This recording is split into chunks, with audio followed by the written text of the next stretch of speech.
नमस्कार। आज हम सब महान शिक्षाविद एवं समता पार्टी के संस्थापक, प्रख्यात शिक्षाविद और हम सभी के प्रेरणा स्रोत स्वर्गीय प्रोफेसर उमाकांत चौधरी जी, जिन्हें हम सब प्यार से उमा बाबू कहते थे, आज उनकी पुण्यतिथि पर हम उन्हें श्रद्धांजलि अर्पित करते हैं।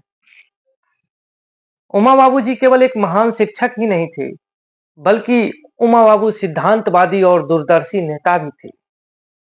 इस दुनिया में लोग आते हैं और चले जाते हैं, लेकिन उमा बाबू द्वारा छोड़े गए अमिट छाप समाज व लोगों के जहन में आज भी जीवंत है। सादा जीवन उच्च विचार की प्रतिमूर्ति थी उमा बाबू। जदयू की स्थापना में उनका योगदान, संगठन को खड़ा करने में उनकी मेहनत और राजनीति को नई दिशा देने वाली उनकी सोच हमेशा प्रेरणा देती है। उमा बाबू मानते थे कि शिक्षा और समाज सेवा ही सशक्त समाज की नींव है और इसी सोच के साथ उन्होंने अनगिनत लोगों को मार्गदर्शन किया।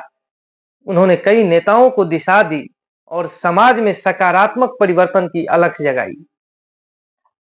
उमा बाबू एक महान शिक्षाविद ही नहीं थे, बल्कि आधुनिक राजनीति में सुचिता, ईमानदारी और कर्तव्य निष्ठा का प्रतीक माने जाते थे।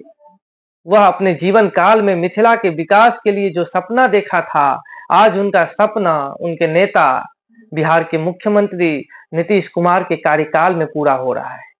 उन्होंने मिथिला वासियों के अनुरोध पर निर्मली भपटियाही पुल शिलान्यास के अवसर पर नीतीश कुमार जी के माध्यम से भारत रत्न प्रधानमंत्री श्रद्धेय स्वर्गीय अटल बिहारी वाजपेयी के समक्ष विषय रखा, जिसका प्रतिफल आज देखने को मिल रहा है। न केवल मैथिली को अष्टम अनुसूची में स्थान मिला, बल्कि आज संविधान का अनुवाद और स्वीकार भी मैथिली में संभव हो सका।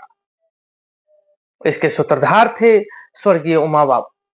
आज उनकी पुण्यतिथि पर हम उनके आदर्शों, उनके कार्यों और उनके प्रेरणादायी जीवन यात्रा को नमन करते हैं। उमा बाबू की स्मृतियां, उनके विचार और उनका स्नेह हमें निरंतर आगे बढ़ाने की शक्ति देता रहेगा। उमा बाबू को कोटि कोटि श्रद्धांजलि अर्पित करते हैं।